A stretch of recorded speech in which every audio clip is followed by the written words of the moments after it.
Bom dia, sétimo ano. Na nossa aula de redação de hoje, nós iremos falar sobre carta ao leitor. Primeiro vamos lá, vamos nos situar com uma carta. Nos tempos hoje tão tecnológicos, a tal ponto, que nós agora estamos assistindo a uma videoaula, através do nosso celular ou do nosso computador, através de um meio altamente tecnológico. Porém, essa demanda altíssima de tecnologia não era assim há 20, 30 anos, muito menos séculos passados. Então, a comunicação feita principalmente à distância era feita através de cartas. Cartas são escritos, onde o remetente, aquele que escreve, enviava sua mensagem ou até mesmo conta, uma narrativa sobre algo para alguém que está distante, no caso, o receptor, aquele que vai receber, o destinatário. A carta ao leitor funciona ainda, apesar de hoje, com toda a tecnologia, ainda existe, da seguinte maneira: seria um modo de um leitor de uma determinada revista ou de um jornal, e até mesmo nos tempos de hoje, de um blog ou de uma página ou de um canal, expressar a sua opinião sobre determinado assunto.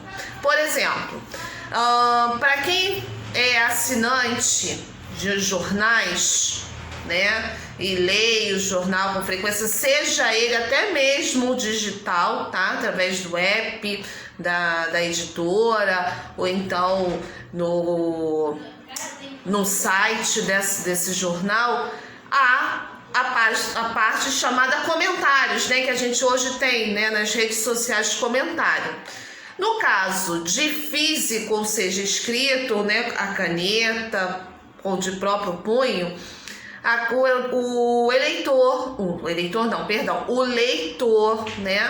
daquela revista, ou daquele jornal, ou daquele blog, ou até mesmo de um livro, ele vai expor sua opinião, dizer se gostou, se não gostou, argumentar sobre o seu gosto ou sobre o seu desgosto, ou seja, aquilo que ele não gostou, e endereçar a quem é de direito, ou seja, a quem escreveu aquele artigo, aquela matéria ou até mesmo aquele livro. Então, carta ao leitor, isso aí seria uma carta do leitor, quando o leitor lê algo e ele quer expressar a sua opinião. No caso aqui seria, no caso tecnológico, seria o nosso comentário, Já a carta ao leitor seria a resposta a essa carta, a essa observação, a esse comentário, O autor, do conteúdo, ao ler a crítica, quando se fala crítica, pode ser positiva e negativa. A crítica é a visão da pessoa que lê ou assiste a algo e dá sua opinião. Geralmente a gente fala crítica, a gente pensa logo em coisas negativas. Não, crítica é expor opinião, e a crítica ela pode ser positiva ou negativa, Então a pessoa, o autor daquele artigo, daquela reportagem, daquele livro, ele vai responder aos questionamentos feitos pelo leitor, feitos na carta do leitor, respondendo ou até mesmo agradecendo quando a crítica for positiva. E essa carta de resposta se chama carta ao leitor. No caso da gente seria um repost, nas redes sociais. Tá legal? Então, na página 35 do livro de vocês, de língua portuguesa, essa página aqui, a gente vai ver direitinho como é que funciona essa carta ao leitor. Lembrando que carta ao leitor é resposta à carta do leitor. O leitor, ele lê a matéria, ele quer fazer uma observação, um comentário, ele envia uma carta, carta do leitor. E a resposta dessa carta, desse comentário, dessa crítica, se chama carta ao leitor, tá legal? Na maioria dos jornais é possível encontrar diversos textos de características e finalidades diferentes, que são moldados de acordo com a intencionalidade do locutor e necessidade do interlocutor, quem escreve e quem lê. Então, quem escreve é o locutor, quem lê é o interlocutor, aquele que recebe. Dessa forma, os textos podem informar, entreter, apelar, entre outras coisas. Então, se o texto ele tem a função de informar, entreter, apelar, ele com certeza vai ser um formador de opinião. Vai ter aqueles que vão gostar e aqueles que vão desgostar. Esses escritos ficam separados por assuntos ou seções, que são agrupados por afinidades temáticas. Então, uma revista, um jornal, ele é dividido em partes, tá? Tem a parte de política, a parte de futebol, de assuntos gerais, entretenimento e artes, enfim. Tem a parte de emprego, tem a parte de culinária, tem a parte de reflexão, né? Que até vimos em crônicas, né? Texto narrativo crônica fala muito disso. Então, essas divisões por tema é chamada de seções. E há leitores que leem apenas, às vezes não lê um jornal todo ou uma revista toda, procura só a seção na qual ele tem afinidade. Eu, por exemplo, quando pego um jornal, uma revista, geralmente eu procuro assuntos gerais, assuntos do cotidiano. Se houver assuntos sobre educação, também vou ler. Geralmente entretenimento, onde vai ter um show, um teatro, um evento, né, para eu ir ou minha família, são as seções que mais me interessam. Cada um, de acordo com seu gosto e seu objetivo, vai procurar ler as seções que lhe interessam, né, que são competentes a você. Continuando a leitura, essas seções correspondem a uma área do jornal no qual o leitor pode se expressar em relação a qualquer tema apresentado em edições anteriores, ou mesmo em resposta ao comentário de outro leitor. Ou seja, a carta do leitor, ela não apenas critica a reportagem, o que foi lançado, tá? O que foi escrito. Ele pode também ser uma resposta a um comentário de outro leitor. Por exemplo, no final de julho foi feita uma matéria sobre a romantização do ensino em casa, né? Tem gente que está dizendo que está unindo mais a família e tal. Isso foi um texto, uma reportagem, é um exemplo, gente, lá do final de julho. Na primeira semana de agosto, na outra edição, na outra tiragem, no outro lançamento, né, desse mesmo jornal, dessa revista, um leitor desse artigo não concordou, disse que não, está havendo desunião, as mães estão sem tempo, sem paciência, né? Ou então as mães até tentam ajudar, mas não conseguem, porque já estudaram há muito tempo, muita coisa já esqueceu. Então, né, ele não é a favor do argumento de que está unindo, está achando mais que está havendo estresse, né?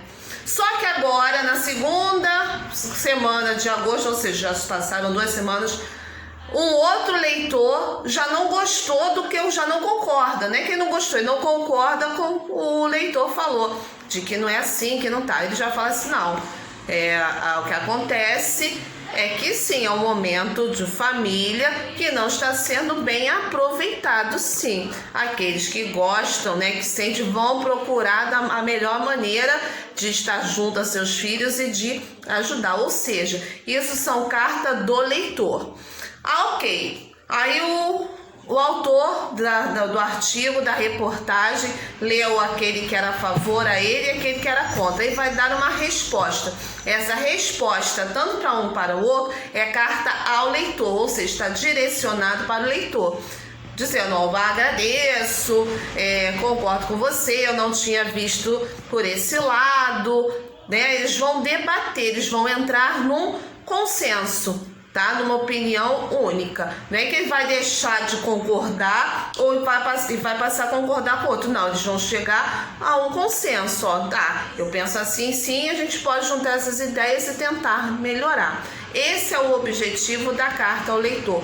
Ser uma formadora de opinião. Então, aqui no título, tá? Vocês vão colocar embaixo assim: carta ao leitor seria uma resposta formadora de opinião sobre um determinado tema. Tá legal? Agora, página 36. Na página 36, perdão, 36 não, página 37. Que a 36 são textos, exemplos de carta ao leitor ou do leitor, pois vocês vão ler isso, até porque vão precisar para a execução das atividades. Na página 37 tem uma questão comentada tirada do Enem. Não sei de que ano é esse Enem, tá? Vamos lá. Texto 1. O Brasil sempre deu respostas rápidas através da solidariedade do seu povo, mas a força que nos motiva a ajudar o próximo deveria também nos motivar a ter atitudes cidadãs. Não podemos mais transferir a culpa para quem é vítima ou até mesmo para a própria natureza, como se essa seguisse a lógica humana. Sobram desculpas esfarrapadas e falta competência da classe política. É o primeiro texto, né? A gente vê aí que fala sobre a questão das pessoas se portarem como cidadão, né? Claro, a gente tem políticos, temos governantes que nos representam, mas também precisamos fazer a nossa parte. Isso é a visão do texto 1. Texto 2. Não podemos negar ao povo sofrido todas as hipóteses de previsão dos desastres. Demagogos culpam os moradores, o governo e a prefeitura apelam para as pessoas saírem das áreas de risco e agora dizem que será compulsória a realocação. Então, temos o Brasil, realocar o Brasil inteiro. Criaremos um serviço similar ao SUS, com alocação obrigatória de recursos orçamentários, com rede de atendimento preventivo, onde participariam arquitetos, engenheiros, geólogos. Bem ou mal, esse SUS organizaria brigadas nos locais. Nos casos da dengue, por exemplo, poderia verificar as condições de acontecer epidemias. Seria boas ações preventivas. Então, aqui é um texto de opinião positiva e a outra é de crítica positiva e o outro é de crítica negativa. Vamos então à questão. Os textos apresentados expressam opiniões de leitores acerca de relevante assunto para a sociedade brasileira. Os autores dos dois textos apontam para a letra A, necessidade de trabalho voluntário contínuo para a revolução das mazelas sociais? Não. O texto 2 fala de quê? De ação política, de intervenção política, enquanto quer o trabalho em conjunto de sociedade e governante. Então, a letra A descarta. B. Importância de ações preventivas para evitar catástrofes indevidamente atribuídas aos políticos. De maneira alguma, tem citando que as catástrofes têm cunho político. Tem um dos dois que estão falando isso. Letra C. Incapacidade política para agir de forma diligente na resolução das mazelas sociais. Pode ser. A primeira critica os políticos, né? E a outra está dizendo o quê? Da forma autoritária de governo, né? Quando as coisas estão dando errado, o governo vai lá e impõe, né? Sem entrar num acordo. Então, a C, por enquanto, nos atende. Letra D. Urgência de se criarem novos órgãos públicos com as mesmas características do SUS. Isso aqui não é uma urgência. Isso, no texto 2 foi apenas uma sugestão, tá?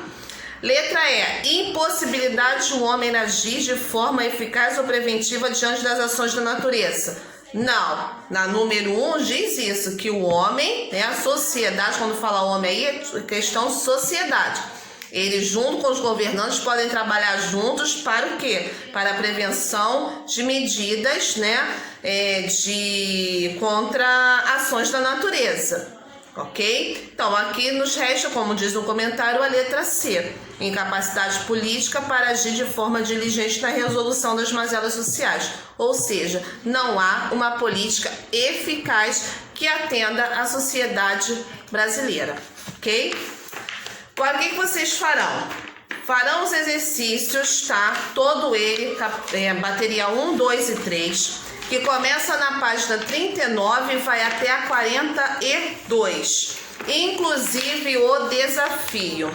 A produção textual não é para ser feita agora, será feita num próximo momento, tá? Então, vocês farão todos os exercícios, com exceção da produção de texto, que está na página 42, tá legal? Então, sétimo ano, fiquem com Deus. Dúvidas, me chamem no zap.